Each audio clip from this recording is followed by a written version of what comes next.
Right now, India has one of the youngest workforces in the world, but only around 43% of our graduates are considered employable. That means more than half of students passing out every year are struggling to find jobs. Not because opportunities do not exist, because their skills do not match what companies actually need. And this is not a placement crisis, this is a relevance crisis. The service sector alone has the potential to generate over 100 million new jobs by 2030 across areas like digital services, financial services, healthcare, and renewable energy. Companies want to hire, but they are struggling to find candidates who are ready. This is why no matter which degree you choose, whether you are in a tier 1, tier 2, or tier 3 college, none of that will protect you if you personally lack the skills the industry is demanding right now. So the real questions are, which skills are actually valued according to changing job trends and roles? And how do you start developing these skills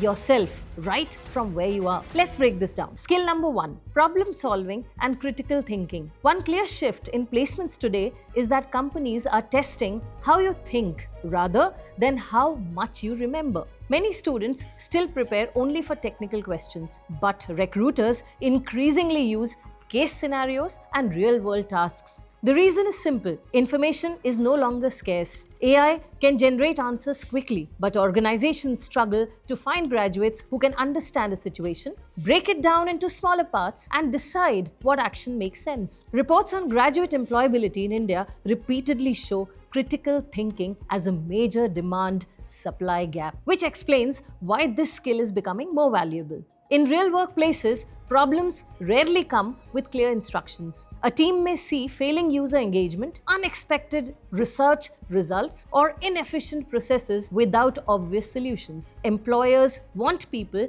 who can ask logical questions, analyze patterns, and make structured decisions instead of waiting for ready-made answers. But there is an important caution here. Problem solving is not built by watching strategy videos or memorizing frameworks. It develops only when you work on situations where outcomes matter. To start building this skill, shift some of your preparation from theory to practice. Participate in case competitions, internships, research projects, or small self-driven experiments where you define a problem and test solutions. When you learn a concept, try applying it to a real example instead of just revising notes. Another simple habit is explaining your thought process out loud, because clarity improves when you structure your reasoning. You do not need expensive tools to begin. Even analyzing business news or industry trends can train your ability to connect cause and effect. The goal is not to know every answer. The goal is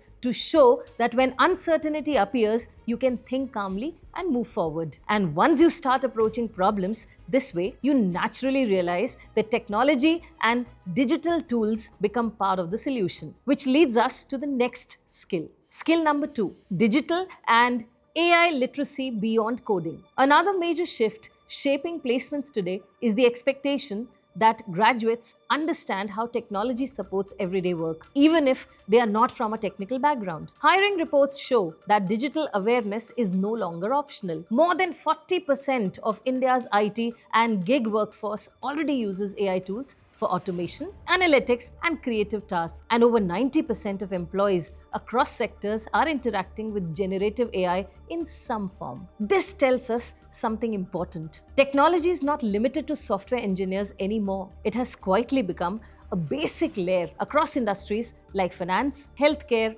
marketing, and research. The demand-supply gap exists because while AI adoption is growing rapidly, many graduates still lack practical digital exposure. Around 46% of Indian graduates are employable in AI and data-driven roles, showing rising opportunity, but also highlighting that a large portion of students are still unprepared for technology-driven workflows. Companies are not expecting everyone to build complex algorithms. Instead, they look for people who can interpret dashboards, use AI tools responsibly, and understand how digital systems improve productivity. However, a common mistake students make is chasing every trending tool without depth. Recruiters usually prefer focused understanding that connects directly to your domain. Digital literacy becomes valuable only when it supports real work, not when it becomes a random checklist. To start building this skill, first identify which tools are actually used in your field. A marketing student might learn analytics platforms. A biotech student may explore data visualization or research databases. And a commerce student could practice automation inside spreadsheets. Begin small by using AI assistants for research summaries, documentation, or workflow organization instead of shortcuts. Project-based learning, internships, and real simulations help you understand how technology fits into professional environments. Coming to skill number 3, communication and business understanding. Imagine two students with similar technical skills sitting in the same interview. One gives long, complicated answers filled with jargon, while the other explains the same idea in simple, structured language and connects it to business impact. Most recruiters remember the second candidate. This is why communication today is less about fluent English and more about clarity of thought. Hiring studies in India repeatedly show that communication and collaboration remain among the biggest employability gaps, with only a little over half of graduates considered strong enough in this area. The problem is not intelligence. The problem is how our education system treats soft skills. In many Indian colleges, communication is rarely built into coursework. Students spend years preparing for exams that reward memorization rather than expression. Presentations, discussions, or real-world problem explanations are often limited or treated as formalities. Because of this, many graduates enter interviews with strong knowledge but struggle to structure their ideas when asked practical questions. Another issue is perception. Soft skills are often seen as secondary compared to technical ability. So, students focus heavily on learning tools while ignoring how to explain their work. Companies, however, operate through collaboration. Engineers talk to product teams. Analysts present insights to managers, and researchers explain results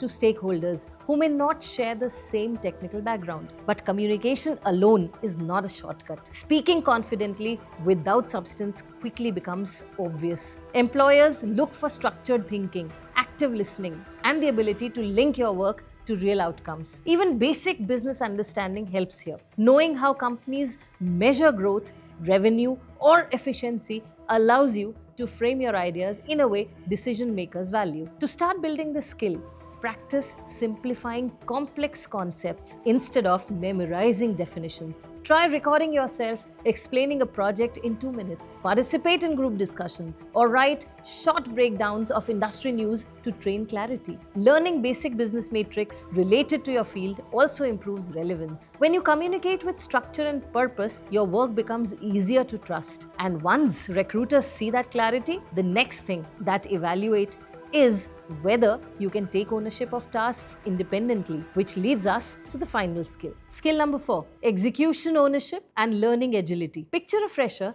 joining a team where a client project suddenly changes direction. The manager shares a rough brief and expects the team to adjust quickly. One employee keeps waiting for detailed instructions before moving forward, while another starts organizing tasks, asks clarifying questions, learns the required tool overnight, and updates the team with progress. Both may have similar academic backgrounds, but the second person becomes valuable faster because they take ownership. In many real jobs today, lack of execution ownership leads to delays, confusion inside teams, and eventually fewer responsibilities being trusted to that person. Companies notice this behavior very quickly, especially during internships or probation periods. This skill is becoming more important because the nature of jobs is shifting. Organizations are hiring fewer freshers, but expecting them to contribute sooner. Automation has reduced repetitive work and teams are leaner than before, which means every member needs to adapt quickly when priorities change. Traditional academic systems rarely prepare students for this environment. Most coursework follows fixed structures where instructions are clear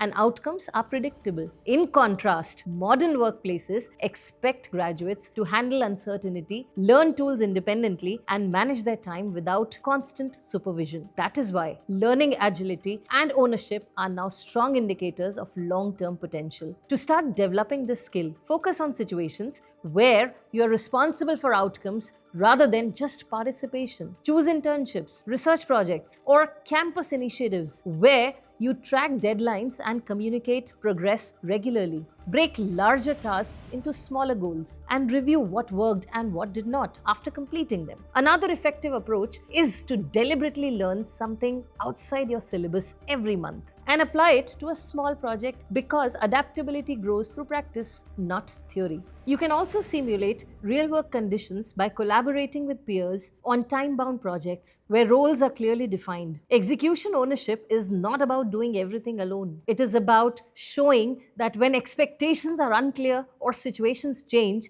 you take initiative to move things forward. And when combined with the previous skills, this mindset turns a graduate from someone who's simply qualified into someone who looks genuinely placement ready. So, when you look at the bigger picture, placements are no longer decided only by degrees or college tiers. Problem solving helps you handle real challenges. Digital literacy keeps you relevant in a tech driven world. Communication makes your ideas visible. And execution ownership shows companies that you can be trusted. These are not extra skills anymore. They are becoming the basic expectations of modern jobs. Instead of asking whether opportunities exist, maybe the better question is whether we are evolving along with the roles we want to enter. Start small, build consistently, and focus on becoming useful, not just qualified. And if you're still confused about which degree can actually help you get paid, subscribe to the channel so our upcoming video